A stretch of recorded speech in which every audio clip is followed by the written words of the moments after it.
Maraming nagtatanong kung okay lang bang gumamit ng blind ribbit bilang pamako sa mga wall angle kapag ka magkikisame. Ang sagot ho dyan ay pwedeng-pwede ho, ngunit meron kayong mga ilang bagay na dapat isaalang-alang.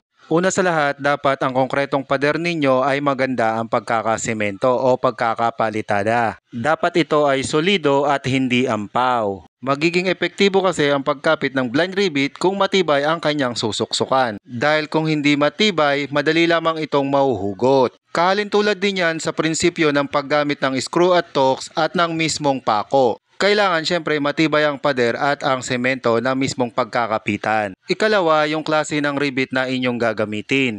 Mainam na gumamit kayo ng blind ribbit na may sukat na 1 by 1/8 o kung mas malaki pa ay mas maganda.